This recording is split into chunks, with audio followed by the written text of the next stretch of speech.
Com o surgimento da fotossíntese, grandes concentrações de oxigênio passaram a se acumular na atmosfera. Esse acúmulo foi um dos eventos cruciais para a evolução da vida na Terra, pois, em concentrações elevadas, o oxigênio é extremamente reativo e pode causar danos aos componentes celulares. Acredita-se que a evolução das células eucarióticas se deu por endossimbiose. Por esse motivo, as mitocôndrias, presentes nas células de protistas, fungos, animais e plantas, e os cloroplastos, presentes nas células de plantas e protistas, são descendentes de diferentes procariontes integrados à célula primitiva por processo de fagocitose. Na evolução da célula eucariótica por endossimbiose, qual evento deve ter ocorrido primeiro?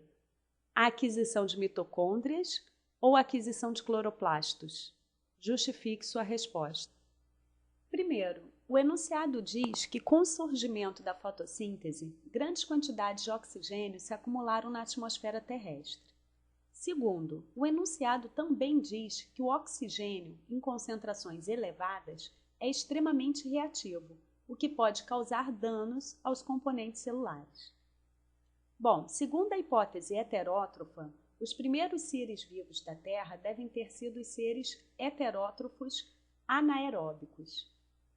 Heterótrofos porque não são capazes de sintetizar seus compostos orgânicos, ou seja, o seu alimento. E anaeróbicos porque não utilizam oxigênio para obterem energia dos alimentos.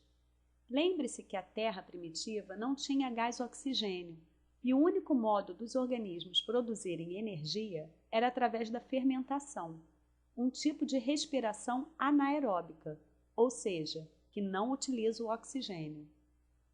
Depois surgiram os seres autótrofos fotossintetizantes, ou seja, seres capazes de produzirem seu próprio alimento através da fotossíntese. Mas a fotossíntese tem como produto final a liberação do gás oxigênio. Esse gás não existia até então. Ele se acumulou e hoje encontramos grandes quantidades desse gás na atmosfera terrestre. O oxigênio é um gás altamente tóxico, pois geram radicais livres que destroem ou deformam as moléculas orgânicas mais importantes das células, como proteínas, ácidos nucleicos e lipídios.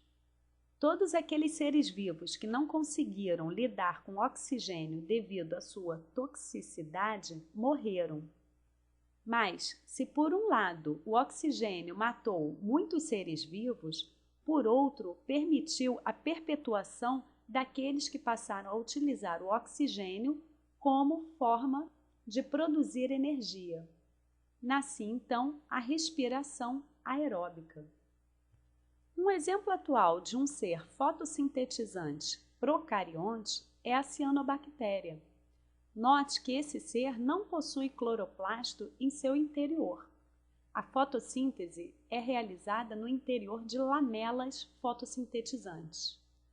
Uma célula procariótica é aquela que não possui organelas e nem carioteca, envolvendo o DNA. Uma célula eucariótica é aquela que possui tanto organelas quanto a carioteca envolvendo o DNA. O enunciado diz que acredita-se que a evolução das células eucarióticas se deu por endossimbiose. Essa teoria propõe que organelas, mais especificamente mitocôndrias e cloroplastos, teriam surgido como consequência de uma associação simbiótica estável entre organismos. As mitocôndrias teriam origem na fagocitose de procariontes heterótrofos aeróbicos e os cloroplastos de procariontes autótrofos. A questão quer saber qual evento deve ter ocorrido primeiro, a aquisição de mitocôndrias ou a aquisição de cloroplastos. Bom, essa é uma hipótese das relações filogenéticas entre os 5 reinos de seres vivos: Monera, Protista, Plantae, Fungi e Animalia. Com exceção do reino Monera, todos os outros são eucariontes. Lembre-se que o reino protista possui organismos autótrofos, como as algas, e organismos heterótrofos, como os protozoários.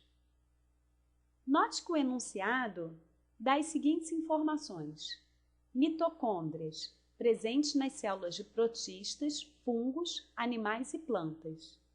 Cloroplastos, presentes nas células de plantas e protistas. Ou seja, a aquisição de mitocôndrias deve ter ocorrido primeiro, porque todos esses grupos possuem mitocôndrias. Já com relação aos cloroplastos, somente o reino Plantae e alguns protistas possuem. Deve ter ocorrido posteriormente. Então, qual evento deve ter ocorrido primeiro? A aquisição de mitocôndrias, pois ela permitiu a utilização do oxigênio produzido inicialmente pelos procariontes autótrofos e posteriormente pelos cloroplastos, após sua endossimbiose. Os primeiros seres fotossintetizantes eram procariontes e eles não possuíam cloroplastos, mas não é por isso que eles deixariam de fazer fotossíntese. Os representantes atuais, que são as cianobactérias, não possuem cloroplastos, mas a fotossíntese é realizada nas lamelas fotossintetizantes. Além disso, as mitocôndrias estão presentes em todos os seres eucariontes, ou seja, protistas, plantas, fungos e animais, e os cloroplastos estão presentes em alguns protistas e em todas as plantas, indicando que a aquisição de mitocôndrias aconteceu anteriormente à separação dos grupos de eucariontes. Questão encerrada.